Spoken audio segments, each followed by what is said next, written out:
Ray Dalio was talking about this very thing that we're talking about. He had an interview with Tucker Carlson, and the headline from Business Insider is elite investor Ray Dalio warns the U.S. may suffer a financial heart attack if the debt problem isn't tackled. Dalio compared himself to a doctor telling a patient about a plaque buildup. You're in high risk of this heart attack, essentially, and now what are you going to do about it? The mentor at Bridgewater's 3 co-chief investors said it was vital to take action, such as exercising more while the patient was still in good health. Don't wait for this to happen and then try to make it better, Dalio said. The federal government spent about $6.75 trillion last fiscal year, but only collected $4.92 trillion in revenue, meaning it ran a $1.8 trillion deficit, according to the Treasury's website. The national debt has more than tripled since 2000 to an estimated $36.2 trillion, the website showed. Dalio said that if the U.S. doesn't cut its fiscal deficit from north of 6% of GDP to 3% in the next 4 years or so, the supply of government bonds will outstrip demand and push up interest rates, causing treasury markets to spiral. The author of several books about financial and economic history said that kind of trauma in the backbone of the financial system affects all markets and money as a storehold of wealth as we know it. Despite Elon Musk's efforts at the Department of Government Efficiency, Dalio said not enough was being done to address the debt crisis. During a separate conversation at the Dubai event recorded for Tucker Carlson, there needs to be a game plan, Dalio said, agreeing with Carlson that the lack of one seems crazy. Ed, what would be your game plan? My game plan would be we need pain, we need austerity. We need to do what the Trump administration says they're going to do. If they don't do it and they continue to spend like drunken sailors, we're kicking the can down the road. But when you rip off, the game in town has been deficit growth. That's been what stimulated the economy. Long term, that's unsustainable. So when you remove that juice, you will have pain. And if they can restructure the economy successfully with deregulation, downsizing government, and maybe tax cuts, then then using the tariff cudgel to bring more jobs to the U.S., we could come out of this. But to ignore it now only delays the inevitable, which is what Dalio said, which is long bond yields spike up into a death spiral. Right now, the long bond yields are going down, which is telling you people are preparing for a recession. Right now, that could change if Trump policies shift in the next 2 months. And Paul, do you have anything to add to that? Yeah, absolutely. Of course. So it was said earlier that the printed money doesn't get to us. Ed said it, and the numbers say it. Corporate profits, just look at 2010 as we kind of recovered from the '08 correction. In my opinion, we never have, because without the printed money, you'd be calling the last, 17 years a depression. But we'll just forgo that for the moment. Corporate profits since 2010 are up 350%. Commodity prices are up an average of 400%. Wages are up 80%. So all Harry homeowner and Susan homeowner need to understand is that for our part of the economy, as they do all these fiscal gymnastics and theories, I've said it before, there's not one person there's not 100 people at the Federal Reserve poring over the most magnificent boardroom table you've ever seen, reviewing some documents left by a supreme alien race that they just found in the pyramids in Egypt on how to turn your woefully bankrupt, financially broke nation around. No one is poring over a blueprint with $36 trillion in debt and a 3-penny dollar. No one is poring over that scenario because England went through it before, or the French did, or the Romans did, and then they turned it around and maintained reserve currency status forever because we have it. The British couldn't turn it around, lost 26 countries in the process. The French couldn't turn it around. The Dutch couldn't. The Spanish couldn't. The Portuguese couldn't. And the Romans couldn't, and they invented it, and I don't even know who the hell really was a competitor to Rome back then. 1 out of 5 people lived there. under their rule. And everyone who was an inventor or a theorist or a thinker, a philosopher, came to Rome. They literally had the brain trust of the planet. Yeah, there were some warring tribes outside of Rome, but as far as if you wanted to be known for thinking outside of the box, you were in Rome, and they couldn't figure it out. And at the end of Roman times, folks, a gold Roman coin was 5% gold, and the rest of it was beryllium. They were throwing coinage. They were throwing fake money at their bills, just like your leadership has been doing ever since Nixon, but certainly since the turn of the century, when they decided that they were never going to tell you, the American individual, the truth. They were going to hide it from you because it just can't blow up on our watch. Our political system ends every 4 years for many people. They can resign whenever they want to. As long as it doesn't blow up while they're in power, their legacy's intact. So if you passed away today, your money was intact as you left the planet. But eventually there's a tomorrow where that likely isn't the case, because the only example of governmental and financial, bureaucratic, and Wall Street-oriented leadership is you get reserve currency country status because of the people, and you lose it because of the lying. And this is all just more lying, and no one has ever been here before and orchestrated a way out, ever. Is there any chance that tariffs could soften the blow of this? Well, we got some bad news on that front. We put out this U.S. economic report that we're selling to institutional investors. And I'll share with you one detail. Right now, the trade deficit is at a record.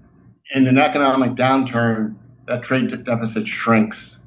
So you can do tariffs and try to get rid of the Internal Revenue Service, but in the depth of an economic downturn, that opportunity just goes right away. It's every recession we've had a smaller trade deficit. This trade deficit shrinks. So it's not gonna happen immediately if that's the plan. It's going to take time. So they'll be surprised to see the trade deficit shrink, not because of the tariffs, but because of the economic downturn. Happens every time. Okay. Jimmy, could I ask Ed for theorizing on something? Sure, go ahead. Out of time, do you mind? Sure, go ahead. I mean, I'm cherishing the opportunity, Ed. Sure. So, in my opinion, just quickly on tariffs, the idea is to maybe bully people into making stuff here again, or certainly keeping BYD out of our market, as the Chinese were preparing to assemble those electric-made cars in China, in Mexico, and drive them across the border via NAFTA. What if our country, one of the biggest things it suffers from is we don't make anything anymore. So I won't go long at setting up the point I wanted to make with some background numbers, but what if Trump gave American corporations 3 years to not make a damn thing outside of this country and then bring it here? Because these aren't imports. China didn't negotiate for its power. It didn't negotiate for the technology. It made rice and fireworks until our congresspeople and corporate profiteers gave them the gifts of everything that we have learned over the last 100 years.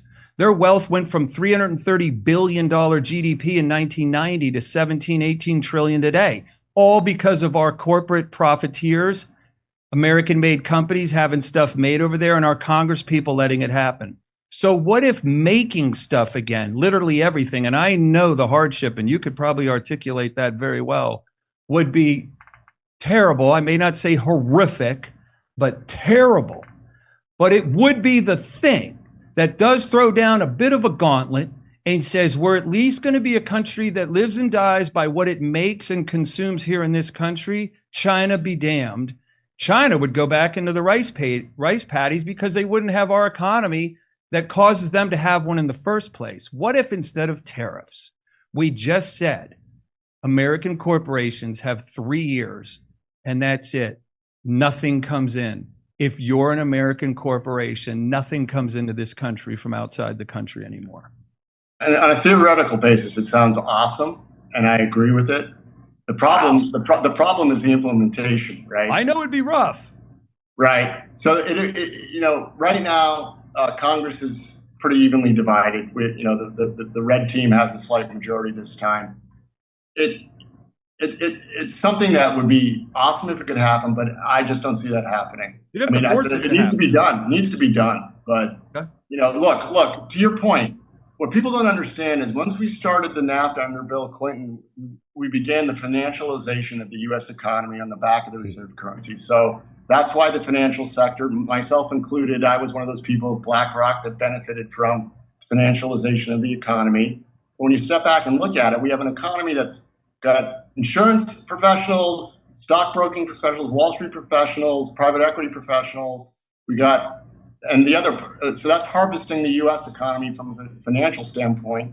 Then you have the aging baby boomers. Healthcare has been one of the biggest growth sectors. So you're harvesting old and dying people. We have an economy based on banking and harvesting, and we don't have an economy for anything else at the moment. That's how I view it. Wow.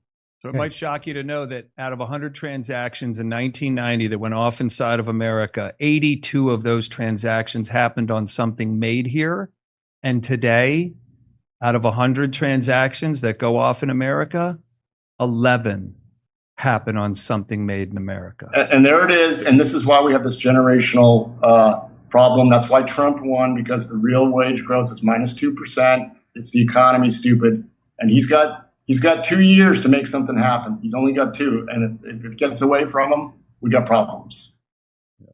Well, I see it as the last piece of firm ground before the edge.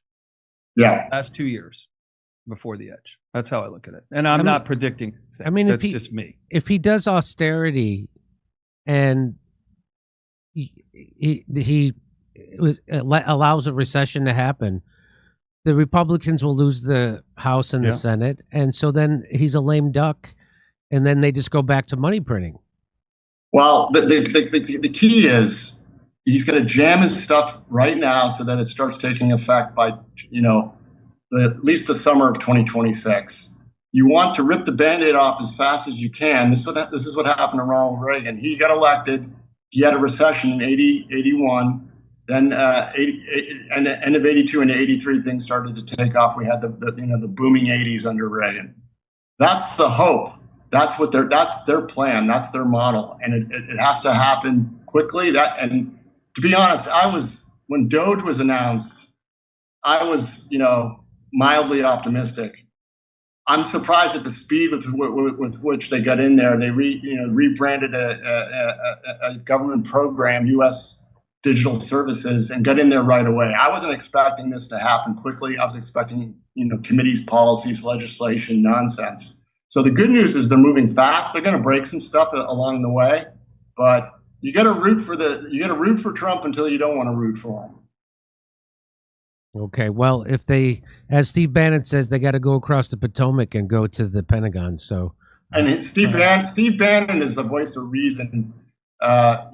Jimmy, did you ever think years ago you would be agreeing with Steve Bannon on things? No. No. It is a strange mess. It is a strange world, yes. Well, Ed Dowd, the author of Cause Unknown, The Epidemic of Sudden Death in 2021 and 2022, and Paul Stone at thepaulstone.substack.com. I appreciate you both coming on, and thank you very much. Thank you, Jimmy. Heck out of it. Okay. Awesome to meet you, Paul, and I've seen some of your YouTube videos, so thank you. Wow. I'm glad I'm sitting down right now, or I might fall over. Thank you, Ed. It's an honor to be able to tangle with you a little on these issues, and I thank God and for Jimmy setting it up. Thank you very much. Okay, you guys get a room, and I'll see you. Ever been with a bald man, Ed? All right. Hey, you know what? I'm open-minded these days. All right. Okay. All right, gentlemen, we got to go. Thank you very guys. much. I really appreciate it.